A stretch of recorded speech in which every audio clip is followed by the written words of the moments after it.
Welcome, everyone, to the local LBK Podcast. I'm your host, Taylor McAlpine. We believe that our everyday actions and decisions shape the community around us. And from there, we're diving into stories that help us build relationships and create shared experiences to help shape Lubbock in positive ways. From there, I want to introduce our interviewee, Dr. Nicholas Berfeld. Nick, I believe you prefer. Please. And so, Nick, welcome to the show. Thank you for having me. We have a plethora of things to cover in today's conversation. But getting started, from the public perception, you're probably a fairly well-known name at this point, either through the years of work you've already been doing or from your recent activity. But what a lot of people probably don't know is you're actually from Lubbock. Could you tell us a little bit of yourself, about yourself and your experience growing up here? Yeah, absolutely. So my family originally came to West Texas and to Lubbock when I was 5 years old, and so effectively grew up in the city. Whiteside Elementary School, lived off of 76th in Chicago, and then wanted to do the magnet programs because I was a bit too nerdy at the time for Irons Junior High. And so went to Ola Slayton and then to Lubbock High, and stayed local for undergrad, and so went to Texas Tech, had an amazing experience there, and just feel this connectedness to the city and to the community here. What program did you do at Tech? So I did the College of Arts and Sciences, bachelor's in biochemistry and psychology, and ended up being the highest ranking graduate in the university or in the college at that time, and so. It was an amazing experience, great education opportunities here. Really had a top flight experience, both in Lubbock Independent School District. I'm a really proud product of those schools, as well as Texas Tech University. So I really have only the highest praise for the experiences that I had in growing up here in Lubbock and the education I received. It's fun to hear that. I went through LSD as well and then went to Tech, so Mustang Raider. And so I think that's a kind of a fun thing. So moving on to that, you have quite an impressive resume, both academically and career-wise. Could you give us the summary of those? Yeah, so after leaving Lubbock, I really wanted to see what types of educational environments and other type of work environments that I could be involved in and what that would be like. And lived in San Francisco for a year, applied to medical schools while I was there, moved to the Northeast for that, so I went to Yale for medical school. And it really gave me a very different perspective about how people are living in different environments. I did not travel too much as a kid, so spent a lot of time in Lubbock and didn't have a whole lot of exposure to the outside world. And so, for that, it was really eye-opening to see the ways in which different cultures, even within the United States, interacted with each other, viewed each other, and how they thought about, other regions. And so one thing that was surprising to me was I had some folks who would ask me about what it was like to go to public school, because so many of my classmates and people that I was going there with had been in boarding schools their whole life or private and sort of stuff like that. And it dawned on me that they had this almost kind of like Lord of the Flies conception of like what public school is, where we're just like all food fighting all the time, we're getting stuffed in lockers and things like that, and it's this sort of crazy, no holds barred environment. And it just sort of made me think about perceptions and how people are considering these things. In my medical education, I got very, very interested in what creates healthy environments. Because so many of the problems that we encounter in the healthcare setting are not necessarily because of some specific health issue, but all the general factors around us that create either pro-health or anti-health environments. And I had really great mentors who encouraged me to continue to pursue that thinking professionally. Can you give an example of what that methodology would look like? Yeah, quality of life, right? So a great example would be green space as a positive, or industrial sites as a negative. And so one of the great things about green space is that it creates, when you're thinking about a city, it creates a virtuous cycle between public and private ownership. Property values that are adjacent to very well-maintained green space, like a park or a community garden, and garden, you can think of that as truly something where people are planting and growing their own produce and things like that in a community sharing model, or even areas like a Zen garden, right? You can think about these things very creatively about placemaking. But what they do is they preserve both the home values and the desirability of the neighborhood. They create a sense of place that people want to be towards. And we also know that from a health standpoint, there is a restorative effect that people experience when they are exposed to nature. And really for a city, what you can think about, how do you get people exposed to nature? It's all about your tree canopy. And how do you create a robust tree canopy for your environment where there's a lot of wildlife that can exist, cohabit with us, but then also just what that does for the sense of place, the visual aspects, and the appeal of it. All of those things contribute to an overall sense of stress or non-stress. And so that's one of the challenges in the modern era. The urban environments that many of us live in naturally create stress. Okay. Right? We live in environments that are constantly creating a certain level of background stress in us because of that. And so quality of life is one aspect of that. And thinking about how do you create environments that are low stress, and what do you do on the city side? What's so great about green space is the fact that there's a return for the city when they do it. Because the property values are preserved, or sometimes they might even go up as a result of being near green space, the city sees some of the money that they invest in green space back in property tax values that are either preserved or from increased neighborhood activity or for the growth of the property values. So modern cities look at these things and they say, yes, this is technically an expense on the public dollar or on the public dime, but the return that we get for this investment is one that is very justifiable, both from creating high quality of life environments, but also from the perspective of our budget. And so those are the types of things that I went on to study in policy school after medical school. And so can I summarize real quick? Yeah. So the general idea of your master's program, medical school, or those are different, of medical school was learning and measuring the net benefit of the environments we grow up in or live in. Correct? Yeah, and my work and research at the time was linking this to the outcomes of people being treated in hospitals in those environments. Okay. And so understanding whether or not there's an issue, because it's hard to quantify these things, and so whether or not you could see a difference in, say, mortality rates or readmission rates based upon the quality of the environments that people were coming from and what those were like. Cool. And so, sorry for interrupting. Continue on to that next part. Yeah, so then policy at that point, which was really for me what truly turned me on to understanding the mechanisms and the ways in which that we can move forward as communities to create high quality of life environments. And it really showed me the fact that these are not things that are expensive. They're just things that you have to be deliberate about. When it comes to implementing best practices and knowing how you can move forward as a city to do these things, it really is about leadership and engagement and citizen outreach to talk about why these things are so beneficial and to move forward with that process. And so policy school, and was there for 2 years, really great experience. And then I had the opportunity to think about these things in an international context. And that was something that to me was really appealing at the time.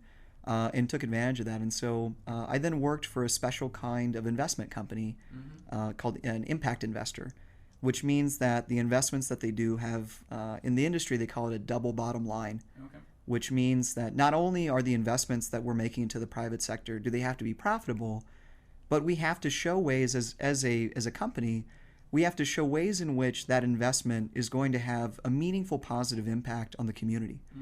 And what was appealing in the international setting is the fact that when we're thinking about emerging markets in, say, Southeast Asia or Sub-Saharan Africa, the dollar that you invest just goes a lot farther. And so per dollar, your impact can be so much higher when it comes to investing in, say, a retail pharmacy chain.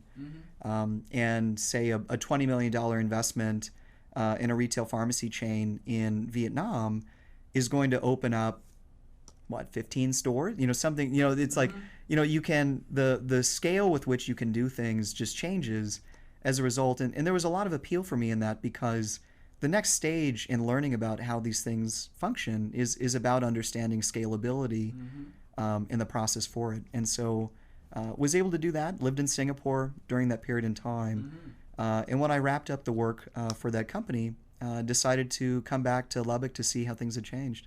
Well, and that leads to my next question. You're doing international stuff. You've got a huge opportunity from the academic career you've already had and already going to the world of investment. Why Lubbock? Why did you come back? Yeah, because I'm from here. That's the easiest way I can describe it. I am a passion-driven person. My enthusiasm for work is what drives me. It is what turns me on. It is what puts me at the top of my game. And I always want to put myself in environments where I am getting that kind of enrichment in the work that I do. And there is not a city on this earth that gives me more emotion, both passion and anger, than Lubbock does. There's this incredible tension that I feel when I think about Lubbock because of where we are right now and the potential for where we could be. And because of the experiences that I had in other cities and other communities, I've lived in a good number of major metropolitan areas across the United States and abroad. And what I always thought about was, what is it that makes this community better than the one I'm from, right? I'm competitive about these things. I think a lot of people in Lubbock are, because there's something about being out here in West Texas where we feel that drive, where we do think we get ignored, even within the state.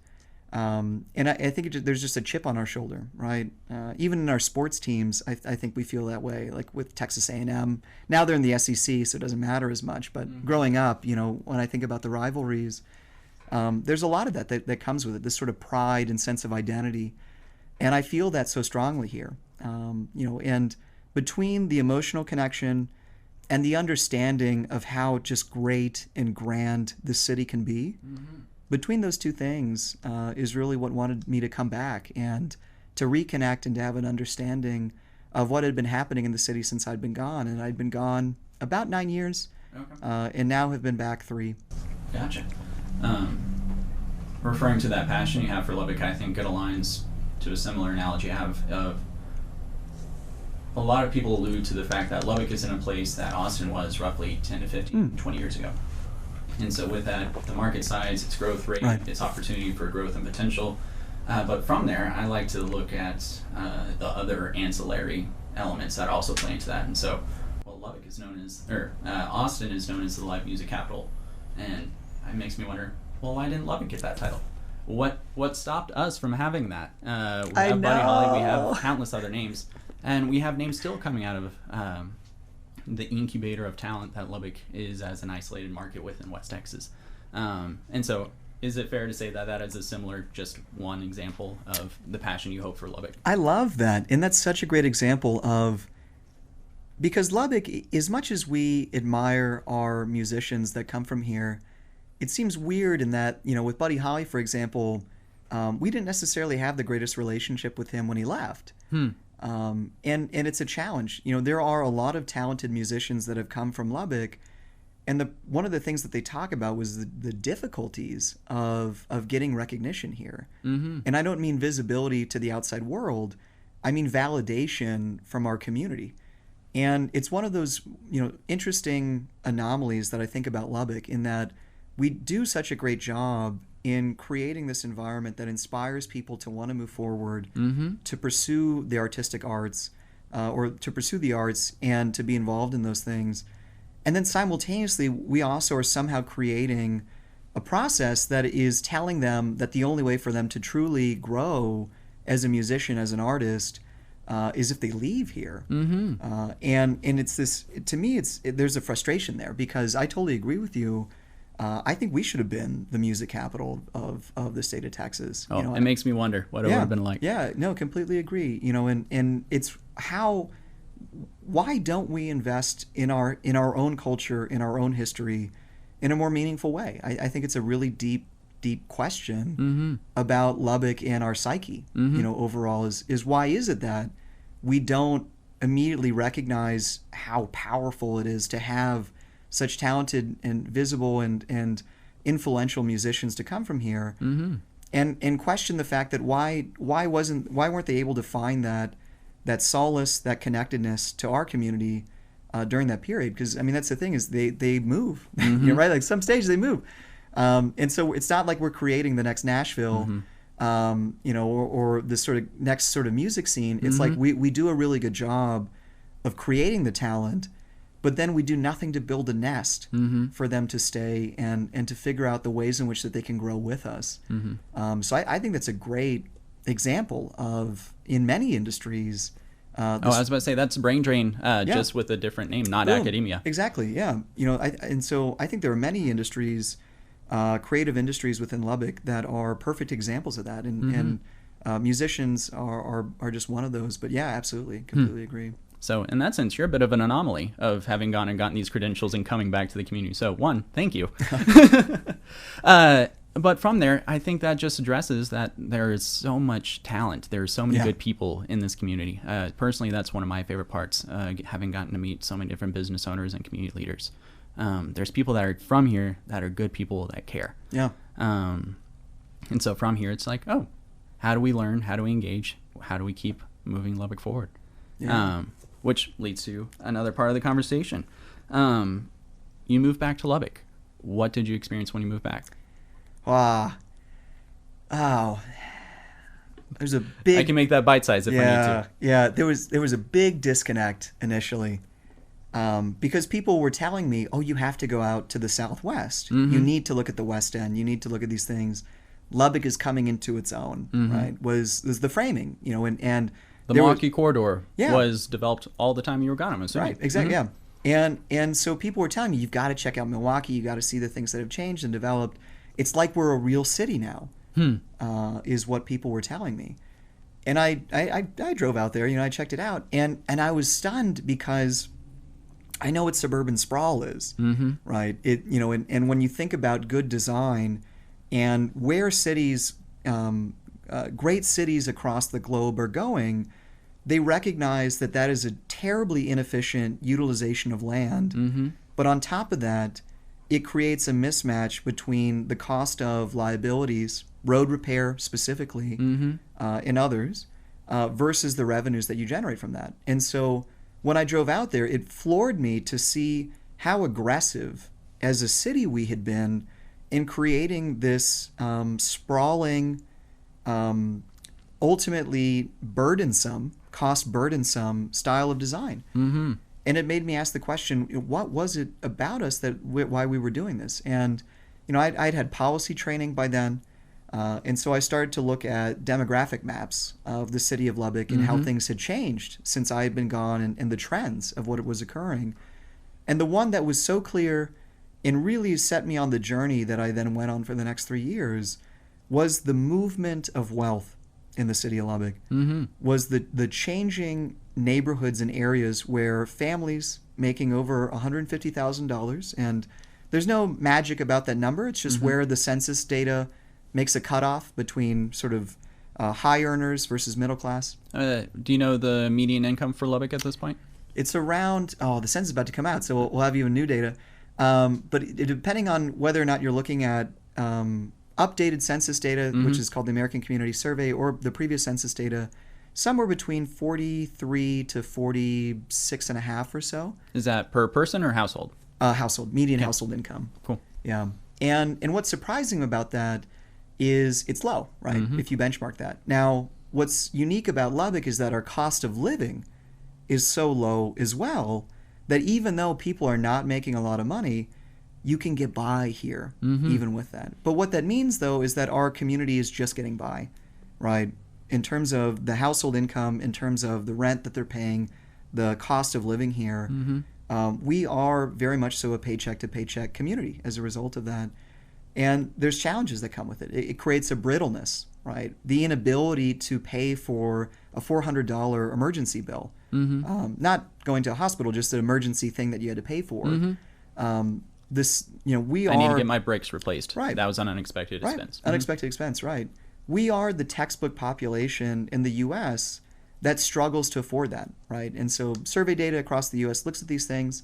And we're one of those cities where our numbers are quite high, where people would struggle, where they don't have the cash reserves, they don't have the credit line, they don't have the bank account necessary to be able to afford that. And that's where one of these big challenges come from within it.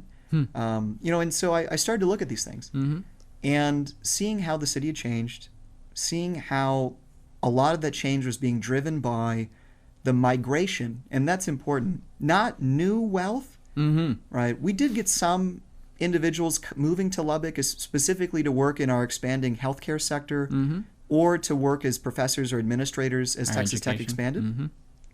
But by and large, the growth of Milwaukee was not driven by outsiders moving to Lubbock and demanding high-end housing price points and sort of things like that. And that's what created the market for it. But instead, it was roadway connectivity that citizens in Lubbock paid for that allowed for the migration of wealth in the city to essentially all move into one specific area. And that's why you see such a high concentration of these high-end establishments that are around there. It's because of the fact that we now have a heavy concentration of wealth in the city into specific neighborhoods. And that was one of our greatest strengths.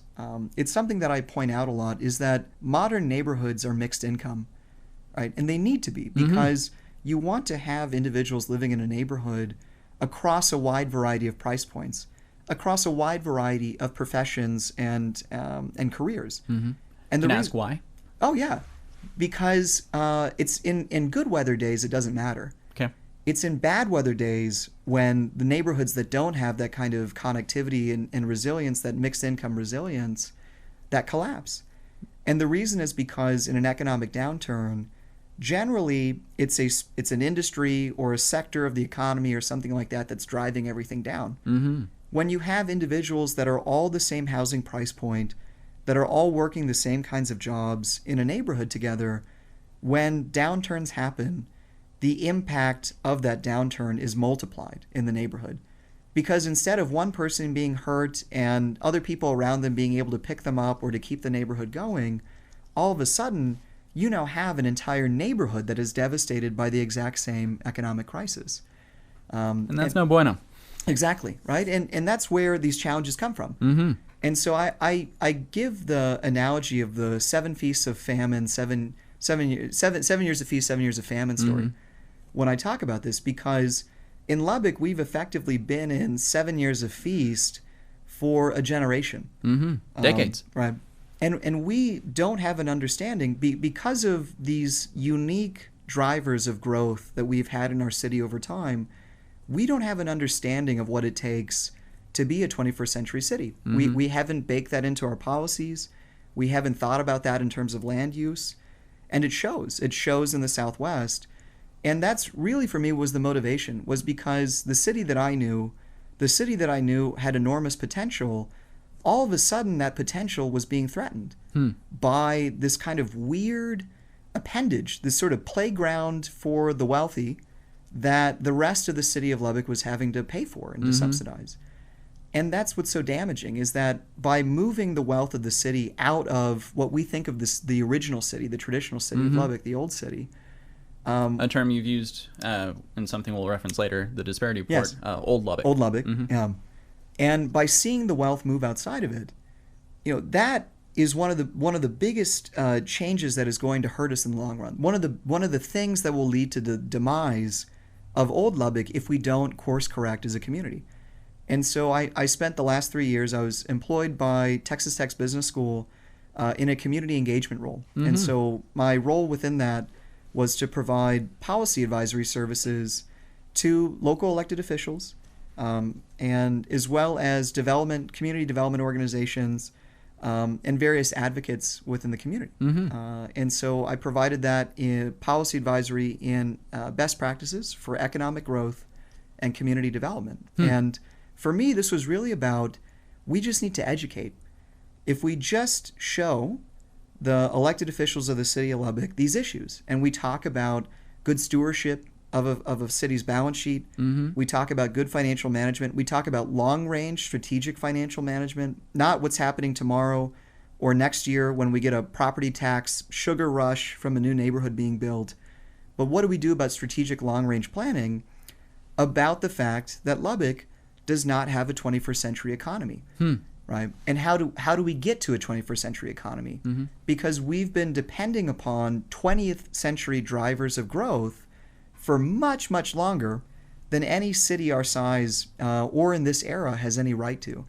Can you give a simpler example of what that looks in the day-to-day? What type of business, what new models, what best practices would be implemented compared to what is happening now? Yeah, well, the main thing is that we are not plugged into the knowledge economy, right? That's sort of the biggest thing, right? So even in the city's talking points, I saw this a couple days ago. We try to, we get ranked as being a really great city for remote workers, right? But what are the measures that they use? Cost of living.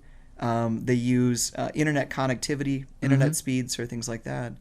And it's funny because we're not a good place for remote workers, because when you actually look at what knowledge economy workers are looking for, specifically in the style of housing and the neighborhoods that they want to live in, lifestyle, right? They want live, work, play, right? And that's the issue, is that Lubbock has not come to terms with the fact that Gen Zers and millennials place an enormous premium on lifestyle. They want to live in an environment that confirms and validates their personality, their freedom of expression and things like that. And that is in Lubbock what we don't do, right? And so even when you look at the units of housing that are available in the city of Lubbock, one of the things that I talk about is in Lubbock, we have so many people renting houses that in any other city or community would be renting inside of a mixed-use neighborhood, right? And what that means is that retail and commercial are adjacent, your office is nearby, live, work, play, right? That in any other city, they would be in these types of modern live, work, play environments. And this is to the detriment of the neighborhoods as well, because many of the renters that we have don't want lawns, right? They didn't ask for a front lawn. That was not something they wanted. They didn't want a giant 2-car garage or even a 2-bedroom home for that matter. The problem in Lubbock is that the housing price points that are available to them within the range that they want don't match lifestyle living. And so as a result of that, we end up not being, on paper, we look like potentially a great place for remote working.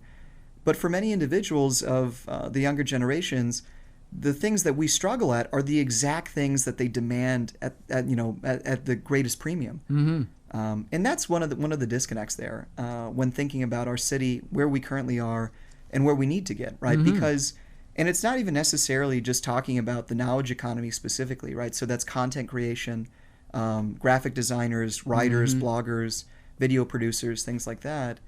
But it's more of just a cultural shift of expectations of what kids want, right? And so Gen Zers, for example, they don't get driver's licenses at nearly the same rate that the previous generations do. They do not want to drive, right? And for us and for the older generations, there's a liberating aspect to driving. It's almost like, why would you? How would you deny the fact that how could you even say that you don't want this, right? This is part of the American dream, the interstate highway system. Like there's so many aspects of our culture that are tied into the idea of having an automobile, and yet now the youngest generation is rejecting that outright. I'm trying to remember. They're ready for autonomous vehicles that they rent to hail whenever they need. Right, and that's the thing is, and I'm trying to remember the exact statistic, but the difference in their rates of getting driver's licenses between their generation and mine is nationally or within Lubbock. Nationally, yeah, is startling, like absolutely startling. And that's the thing is, we as a city, when it comes to how we're growing for the future, we haven't come to terms with these things. Right? We're not learning from these and getting feedback about what makes a thriving city in the 21st century, right? And how do you reach that as a community, and what are the policies that you need to do to get there? And what's so incredible about Lubbock is the fact that the policies we need to change, the differences that need to happen here, are well within our means, right? And that is what is so different. That is what motivates me and drives me and gives me the passion, the enthusiasm for doing this work in Lubbock, is because the potential for transformative change is right around the corner. It is so close to what it is that we can have, the changes that could happen in the city, the speed with which they can occur to create a modern environment. It would floor people how rapid that transition could be. I have questions for days, but I think this is actually a great segue into. So you wrote something called the Lubbock Disparity Report. Yeah. Well, it's an exhaustive document, and a version 2 is coming out later. Let's get into how Lubbock Compact, the grassroots effort that is organizing around these topics, got started, and what are the issues they're addressing, and how is that related to what we were just discussing? Yeah, absolutely. I love that you use grassroots because this is, we talk about this internally. This isn't even grassroots. We are planting the seeds, and right, like we are starting from the hard scrabble earth and starting from there, because of the fact, and this is what the Disparity Report began, because of the challenges of providing quality information to Lubbock citizens about what's happening in our city. Could we summarize some of the main points, some of the main issues you'd like to address with Absolutely. So the report itself has two broad themes, which is the history and the current ongoing process of both racial and economic segregation of our city. Okay. And what it then does is it talks about and walks through various examples of how that's happening. And I use a series of data sources that are really kind of across the map, both census data, land use data, private sector data, to paint the picture of our city that is the genuine one, that other individuals have not had the time or the expertise to do the legwork to put all of it together. And the challenge is that the individuals that currently have the city stuck in a status quo don't necessarily have an interest in moving forward in this dialogue and conversation. And so the Disparity Report was an effort to put forward that information. It shows the extraction of wealth through something called the Gateway Fund, which, because the city can call it a franchise fee, which is the technical name for it in legal documents, they feel comfortable utilizing that to take resources from neighborhoods to build new roads. So as an example, Milwaukee was entirely financed through this mechanism. Over $20 million was raised through this process of what is, in practice, a utility tax on your LP&L bill, your cable bill, and things like that. So as a tax-paying citizen, have a house, I'm a property owner, part of my money is being put into this fund and is helping fund development throughout the city. It's supposed to. Supposed to. So this fund, which is called the Gateway Fund, over time has raised $124 million in its history. Is this a common vehicle used in other markets? No. Okay. No, it is not. So that's why we call it a slush fund. Okay. This is not a common way to build new roads. The city found a clever way to carve out some of its utility dollars from this tax, where they could essentially do a bond raise, but not call it that.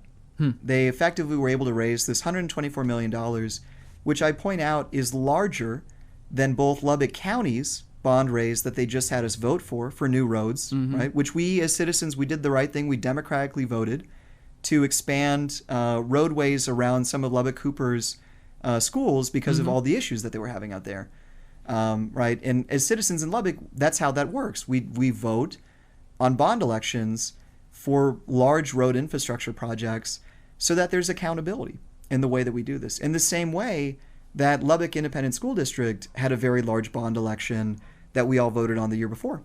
And again, right, that's how this process is supposed to work. Instead, the city, without any vote of the citizenry, created this mechanism, this vehicle that they call the Gateway Fund, and they put fake labels on what it can and can't do, and say this fund is only for the financing of entryway projects into the city of Lubbock, which Milwaukee effectively qualified as, right? But here's the thing: is that part of the beautification language that's being used for some of the other city plans? Or is Gateway different than beautification? So Gateway is used in a couple, in policy in Lubbock, it's used in a couple different ways. Yeah, that's true. So the Gateway Fund specifically was this idea that it would help to quote unquote finance the entranceways into the city of Lubbock in some way. Now, peel back a layer of that, right? The city of Lubbock since 1986 has essentially said in its policies, North and East Lubbock are not going to grow, right? And it becomes a self-fulfilling prophecy when your city says those are not areas of growth because they don't invest in them. And that's the thing is development follows investment, right? That is, in Lubbock, we talk about this as in terms of if you build it, they will come, right? The Loop 289 is a great example of that idea where we got out ahead of growth and we appropriately designed infrastructure that was going to work for that growth, that worked for all of the city of Lubbock, right? And that's why Loop 289 ended up being so beneficial in its connectivity and what it achieved.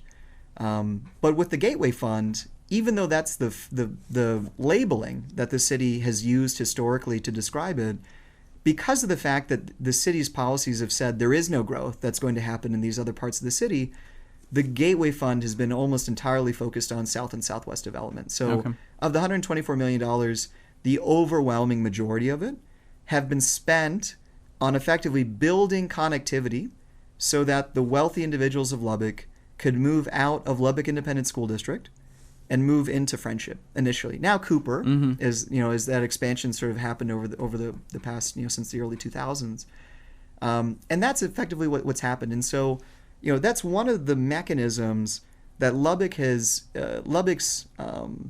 politicians or the city has taken resources and wealth from our older neighborhoods without them having any say in how it's being used, and rather than investing in them and encouraging new development and growth in their neighborhoods, instead takes all of that and puts it into this new area that's just it's a playground, right? It's a Disneyland for the wealth of the city, where they don't interact with anyone else.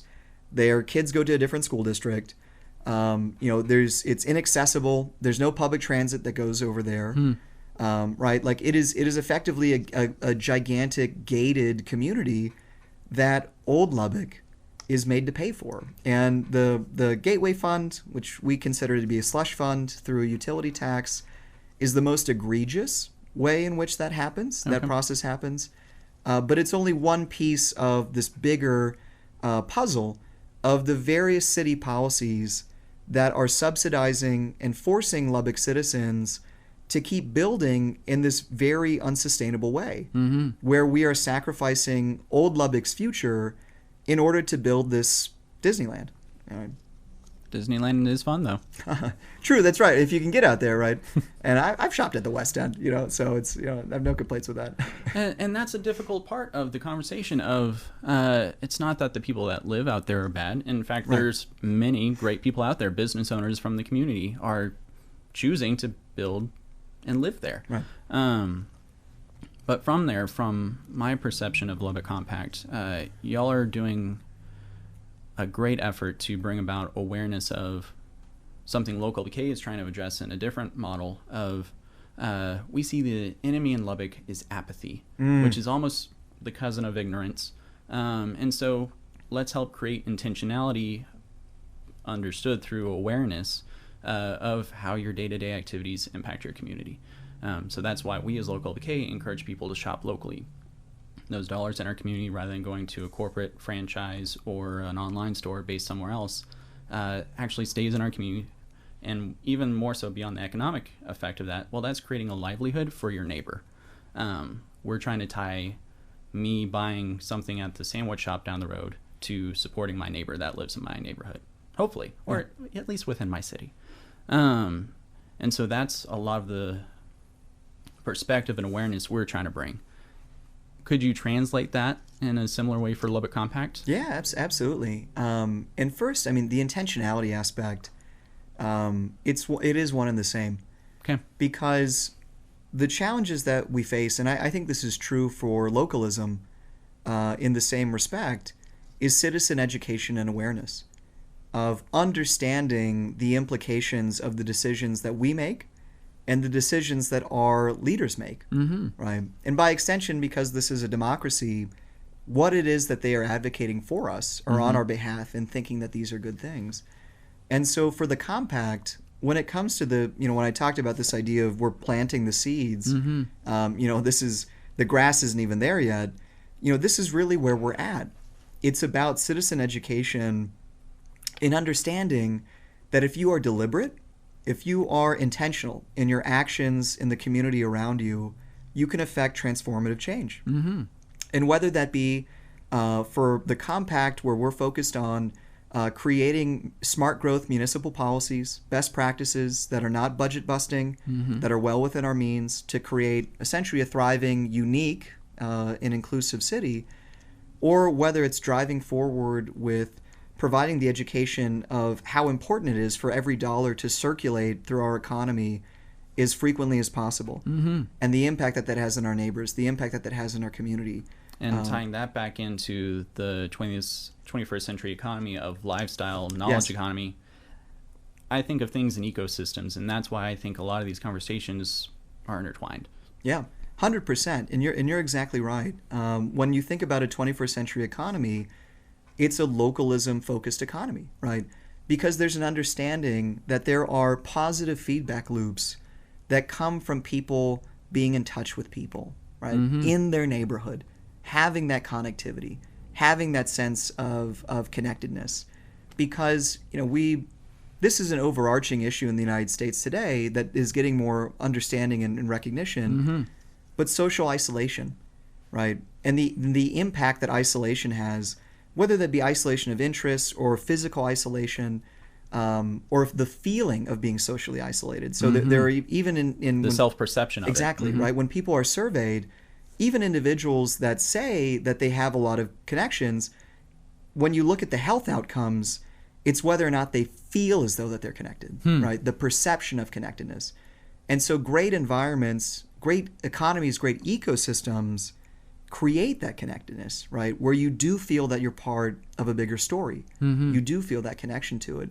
And localism is a huge aspect of that, in driving that narrative forward, in instilling a sense of culture and pride in where you are. And it's one of those big frustrations. I mean, growing up in Lubbock, it's one of those big frustrations with franchises here. People here love franchises. And I don't get it. I truthfully, honestly do not get it. Why is it that we seem to sacrifice? Because every franchise that you spend dollars at, there's a certain amount of that just goes right to corporate, right? Every sort of thing that you do is just simply, there's an aspect of that where they're skimming the top. There's something that's getting shaved off. And for a city our size, every dollar in our economy, we need it to go the farthest that it possibly can. In economic development, they call that the economic impact, right? The impact value, or the multiplier effect. Yeah. Okay.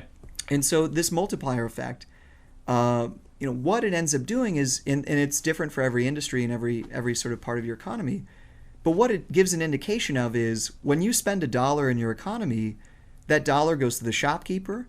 That person potentially is then going to use it to pay an employee, and that employee is then going to go and shop locally. And so it's the question of how much of a multiplier can you get on a per dollar basis, and how do you prevent leakage, right? And leakage is franchises, right? Leakage is anything that's essentially that isn't necessary going out of your economy. It's not purchasing some good that you can't produce or don't have. How do you keep that within it? How do you keep that circulating? And so, because even within localism, the idea of things might not be available within your market or competitively available within your market, go ahead and let the market have say in that. But it seems like leakage is like, oh, if you have that option here, why choose otherwhere? Yeah, right. And it's one of those things. So my family originally came from a corn farming town of 2,000 people in Nebraska. And we would visit there, even though I don't have a connectedness to the city. We would go back and we would visit this town, and I remember the mentality that people had when a stoplight, they got the first stoplight, right? And this excitement, and then getting a McDonald's was such a big deal, because it felt in the community, it felt like you were becoming a part of the American story. Legitimacy. Right? Exactly. That by seeing in national media campaigns and things like that, and McDonald's, that having it now in your neighborhood, having it now in your community, is an indication of we are validated. We're validated now because we have a thing that other cities are supposed to have, that other communities are supposed to have. And honestly, I feel like in Lubbock we still have that same mentality. We still have that. We need these tokens. We need these badges to prove that we're worthy of being a city. You know, and so why do we celebrate a Brahms and not a Hollyhop, right? You know, why is it that we get so excited about these? You know, Krispy Kreme was, I think, one of the biggest examples of this when I was growing up. It was a multi-year long saga for the business editor of the AJ in dealing with Lubbock citizens constantly asking, when's the Krispy Kreme going to open? Right? When is this going to happen? Oh, people would travel to Amarillo, buy vanfuls of them and bring them back to town. I remember that. Right. And it's just this, we go wild over that. And to me, I see those things, and I see a culture that there's something about it where they're embarrassed, or they're not valuing themselves in the way that they should, right? That, like, it hurts me when I see those things, because I have such pride in Lubbock and in this city, that whenever I see somebody who's bowing down to some kind of international corporate entity or franchise or something like that, I hate it. I can't stand it, because you know, what is it? That's not, you know, what does that say about us? What does it say about how we value our businesses and our restaurants and our community when we so willingly salivate over the opening of that? Or I mean, even now the In-N-Out Burger saga, you know, like, their burgers are fine. They're fine. They're good burgers. Fine. Who cares? Like, you know, as though those burgers, as though there's something so much superior about them that we will sacrifice creating our own history, our own culture, our own traditions around our burger restaurants, because we want essentially this astroturfed burger to come in here and be part of our market.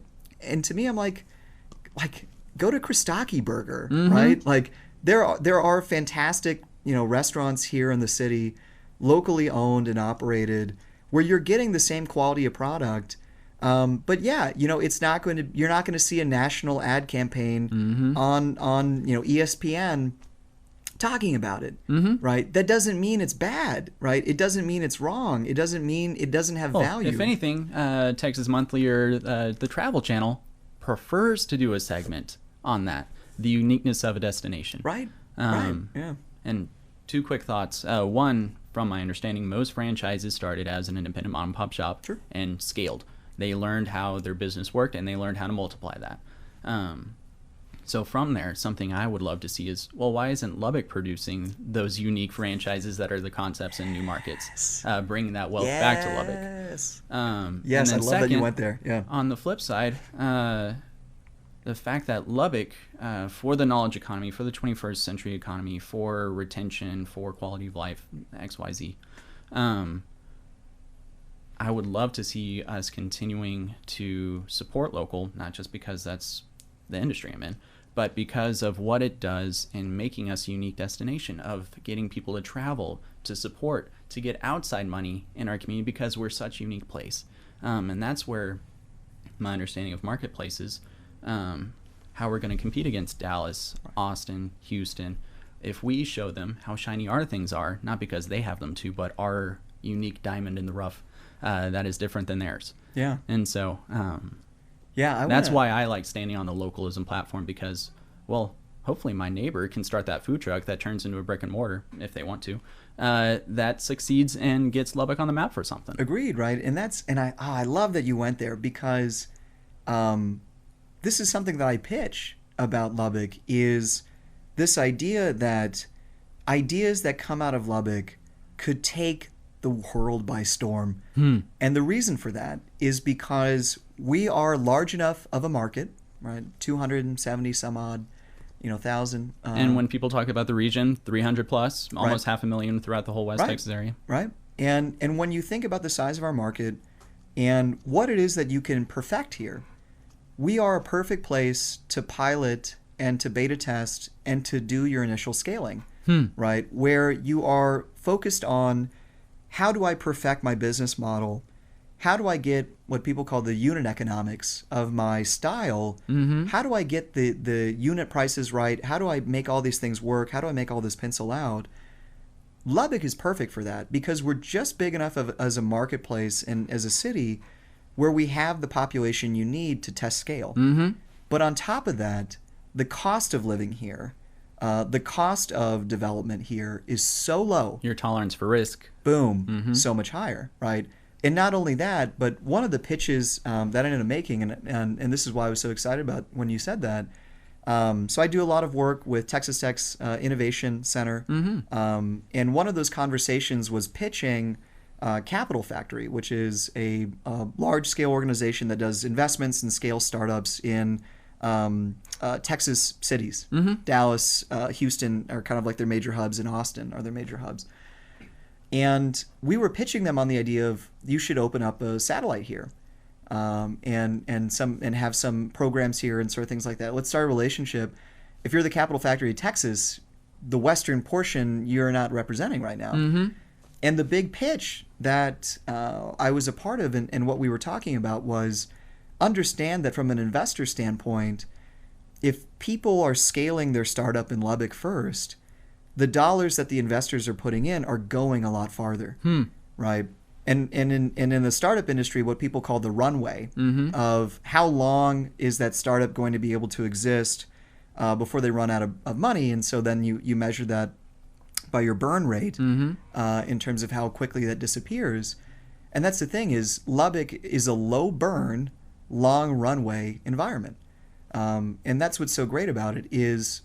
Companies could very well scale here, do well here, perfect their model, and then take this polished product into Dallas, into San Antonio, into Austin, knowing that they have the numbers right, knowing that they've essentially worked out, how this is going to pencil out. And, it's an incredible strength, especially because you very much so from like an experimentation standpoint, whether or not it's going to work because in Lubbock, because there isn't necessarily a large population center around us, you're not going to get misinformation of like a wave of individuals coming from somewhere else, or is this blending over? Can I actually sustain in a medium or a secondary market? You're going to know, right? As a result of the isolation, the relative isolation that we have, and so there's these advantages that come with being so separated from the major metros because of the fact that you can think of this as a test bed, as a pilot startup city for concepts and ideas. So I completely agree with that. Like I love the concept, love the idea. I think when we think about 21st century growth in Lubbock, it absolutely has to be a component of that, has to be a part of that. My goodness, we could probably talk for hours if we wanted to keep going. I would like to wrap up with a few of the last points, coming back to Lubbock Compact, because Lubbock Compact seems to be addressing a lot of the issues that are found in our community by people that care about our community. And so with that, there seems to be a lack of representation or lack of voices for either different populations or different interests. And from there's an interesting balance of how does Independent West Texas continue to support the role of government and not saying what the private sector should do, but creating the ecosystem that we were discussing earlier to allow for the private sector to lead well. And so while I'd love to talk into more race issues, more income issues within our community, I'd like to kind of wrap up with that part and then kind of talk about how people can get involved either in support or even against if they want to Lubbock Compact or whatever issue they'd like to see supported in the community. Because the common theme throughout all of this is help your voice be heard and impact Lubbock for the positive. So I'll let you kind of take that last part. So what could you paraphrase the question on? I asked 3 questions and my wife told me it's bad to ask 3 questions. I remember the second 2. The first one was the only one I forget. My primary question is how does government and the private sector learn to move forward? So on whatever topic. So one of the things in Lubbock is we can't be afraid of public-private partnerships. Okay. Right? That's sort of level one. We can't be afraid of saying that there are times where virtuous cycles between public and private create benefits that overflow far beyond just the contract, right? Or just the interaction and what it represents. And so in some ways, one thing that we have to be comfortable with as a community is to recognize the power of the public sector in being able to be a primer of the pump, to be a catalyst for change. Cities that have embraced that are ones that are now thriving as a result. In recognizing and understanding that you do have to have a deeper level of how the public and private will interact with each other and how they intersect. The next one is this sort of idea of how does city policy create winners and losers, and what is the mechanism for doing that, right? And so inherently, city policies are going to create winners and losers, right? There's a natural process within this in terms of, everybody's going to want something from a city. City has limited resources. Some people are going to succeed in getting the things that they want, and some people aren't, right? And so while, as an example, the soccer complex, the Burrow-Hoffman soccer complex, most of Lubbock wants that, right? And they want it over there, and they want it to develop, and it's going to be a great feature and asset for the community. There's and obviously just people... had some new investment that improved it. Right, exactly, right. There's obviously people that disagree, right, with that. And so you first have to recognize that city decision-making with limited resources always creates winners and losers. The question becomes, who are the winners and losers? What was the mechanism with which that those things happened? Was it created because of impartial policy that did the right thing, and unfortunately some people just, are going to lose from that? And so it's asking that deeper question. Who crafted policy in the city? Who drives the conversation? And are they doing it in such a way where it's to the benefit of the general citizenry?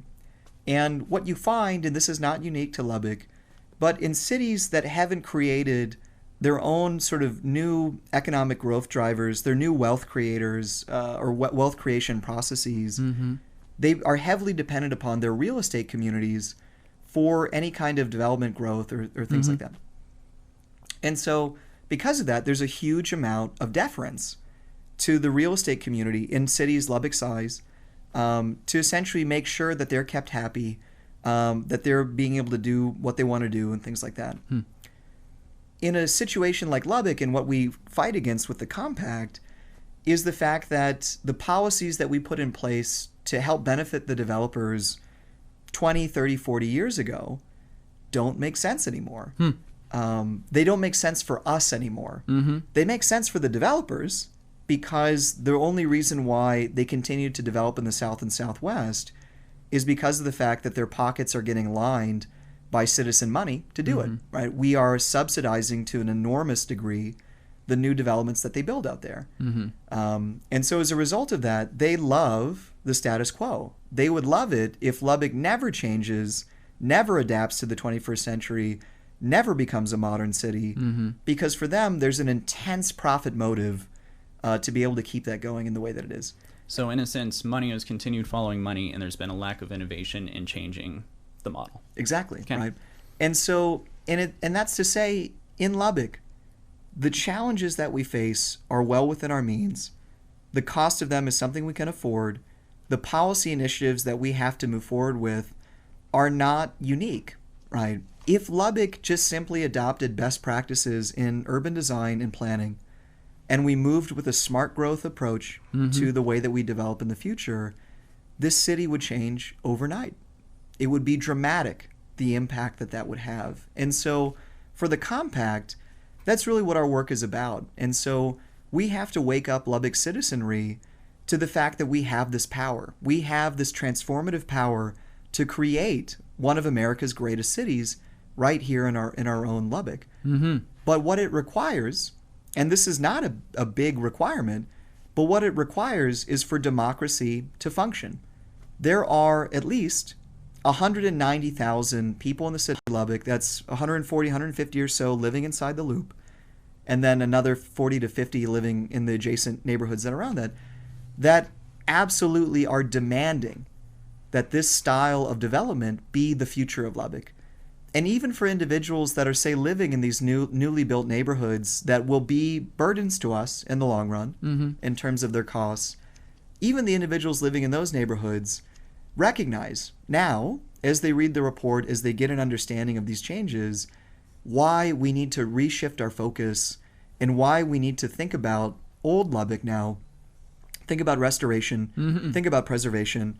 And so what we have to do is we have to wake up the city, right? We have to wake up the city where it'll allow for democracy to function, so that the citizens are heard and that the majority of us who are demanding revitalization rather than sprawl, rather than damaging growth, are heard. And so for us, first that's getting more involved in the issues. So that's going to our website, the Lubbock Compact, or www.lubbockcompact.com. But then it's also getting involved in our advocacy.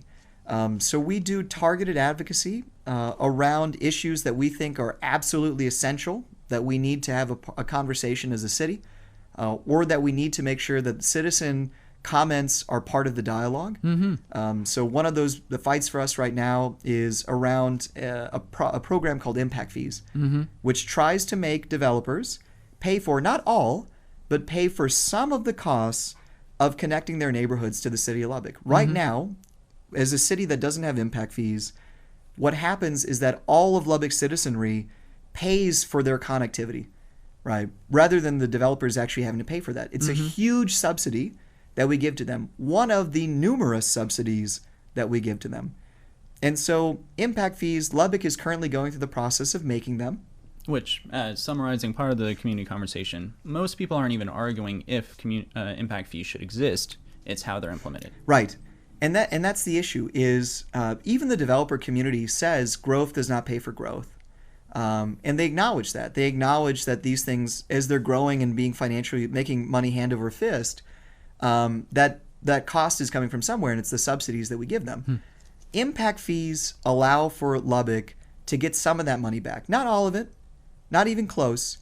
And so our conversation with this committee is, let's set the maximum rate then. We know that these are not good enough to actually get these neighborhoods to carry their own weight, so then let's set the maximum amount. The final recommendations from this committee, they're voting on them August 10th, so on Monday. We're asking Lubbock citizens to register to give a public comment to this process. You can go to our Facebook page to find information on how we're doing this, what we're asking people to do. We're going to host a workshop on Zoom over the weekend for people that want help. We're going to have communications experts helping people write their public comments if they want to. But what they need to do between Friday at 4 p.m. is send an email to engineering@mylubbock.us, or you can go to Lubbock Compact site if you didn't remember that, and just find all the information about how to do this. You need to send that information to that email address by 4 p.m. on Friday to make sure that you're registered to be able to give a Zoom. It'll be in Zoom, not in person, to give a Zoom public comment on this final meeting. We have been going after this committee for the past couple weeks. We forced them to essentially change the way that their committee functions, because we submitted so many public comments in one of their meetings that they ended up spending 2 hours listening to Lubbock citizens in their own voices. These were not form comments. These were drafted by every single one of these individuals, drafted their own, giving heartfelt public comments to this committee about asking for fairness, asking for new neighborhoods in the South and Southwest to carry their own weight, and asking for no fees in Lubbock inside the loop, places where we desperately need new development. And so we've advocated over and over again. We have been ignored. In fact, the committee itself, the individuals that are on it, all of them except for one individual are financially enriched in some way by development in the South and the Southwest. The chair of this committee is one of the largest donors politically in the city of Lubbock, and also has deep financial interests as a real estate developer in the creation of Loop 88 and the continual build out around 140th Street. He's the chair of this, right? And it only gets worse in terms of the other individuals and their conflict of interests on this committee. This committee wants to recommend that the self-developments don't carry their own weight, and even in the small breadcrumbs that they finally, after multiple meetings of us giving public comment, when they finally gave us a breadcrumb concession, which was they're not going to put road fee, they're not recommending road fees on parts of Old Lubbock, they excluded the east side from that. And so even in the breadcrumb concessions that they gave to us, they excluded giving those to the east side. Is there a reason they would make an exception like that? I mean, when we think about the history of racist policies in the city of Lubbock, it's incredible to me that we're just simply seeing a continuation of the issues that we've seen for so long. And that even in this small concession that they were thinking about recommending to us, that they still could not find it to include the east side in it. And so for us, there's a frustration and an anger in that this committee is supposed to be be engaging with the citizens in public comments, right? Because this committee is supposed to be recommending to the city of Lubbock what the citizenry of Lubbock wants, right? And these individuals instead, and it's egregious. You can watch the process where we've given public comments, and then the meeting goes on as though nothing happened.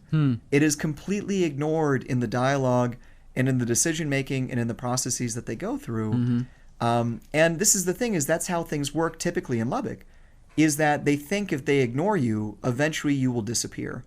And that's what's so different about what we're doing with the Compact, is this is sustained advocacy. The way that we do this allows us to drive the conversation forward, not just for 1 day or 2 days, but going forward across both this year and the coming years, to have the ability to say that's not good enough anymore, right? There's a better way for us to be, and we need to get there. And if we get there tomorrow, awesome. But if we get there 2 days from now, great as well. But we need to get there sooner rather than later, because every day we are sacrificing Old Lubbock's future to build this Disneyland. Out of reach, out of touch, without connectivity from the rest of the city. And there are things that we have to do now to course correct. And if we do that now, the opportunity for Old Lubbock, the opportunity for Lubbock's future is incredibly bright and optimistic and amazing. But it's just, we have to get there. And so going to the website, LubbockCompact.com, liking our Facebook page is the easiest way to get our messaging and to make sure that you're connected with the activities that we're doing. We also have a Facebook group where there's conversations across the city of Lubbock. There are just as many, and this is apolitical. We cut across party lines. Bipartisan. Right? We cut across party lines. We cut across demographics in the city. We have just as many active 65-plus-year-olds in our group as we do 25 and under. It is truly an inclusive and a big tent of the city of Lubbock, people coming together, right? This 190,000, and demanding that we do right, demanding that we move forward as a city into the 21st century together. And we can do that, right? And so, those are for us right now what's happening. Like the page, get on the website. You can read the Disparity Report. There's also a 2-page synopsis. We have a 2-page version synopsis in Spanish now for people that would prefer to read it that way, and to plug in with the activities that we're doing. If you, when you join us, when you work with us, we're always constantly bringing in volunteers. Our goal with that is to find activities that you can be involved in that will work with us, that will help us in our mission and our cause. And there are many, many, many ways to be involved. Our goal as an organization is to find activities for you that are restorative, that feel sustainable, that when you're contributing, when you're being a part of it, there's something healing about that process. And we want to honor the time and the talents that people are bringing to this. And so if there are things that you can do in artistry, in graphic design, in copywriting, in podcasting, in recording, in research, in development, in website design or merchandising, all of those things we welcome. And if it's you want to be better at giving citizen comments, if you want to have a better understanding of how to engage the city council, or how you can have your voice heard in that way, we will find those roles. We will find something for everyone. that gets involved. How cool. First off, thank you, Nick, for your time today and having this conversation with us. I don't know for our listeners how new this material and conversation will be, but hopefully this was informative and educational and gives them a great starting place of how to get involved and how to find positive ways to impact our community. Yeah, and thank you for having me on and being a part of this. And I love the work that y'all are doing with local LBK. It is absolutely essential for Lubbock's future. It is a huge component of how we move into the 21st century. And your efforts and sustaining this and moving it forward and elevating the movement and getting the word out and getting people to acknowledge and understand the power and the value of localism is so essential for us in this moment in time. So I thank you for that work, and it's been a pleasure. No, that means a lot. Thank you, Nick. So from here, we are wrapping up. Thank you, Facebook, for interacting with us. I apologize. I did not do well at keeping up with questions and comments, so we want to welcome those. We'll be getting back into the comments section after this video to respond appropriately. And then if you're listening to this on Spotify or Apple Podcast, make sure to send us an email or engage us on social media. We'd love to be able to interact and help you find a way to advocate for our community and to get involved in Lubbock. So for today, in episode 2 of the Local LBK Podcast, here in the Contract Creative Studio, we're signing off. Y'all have a good afternoon.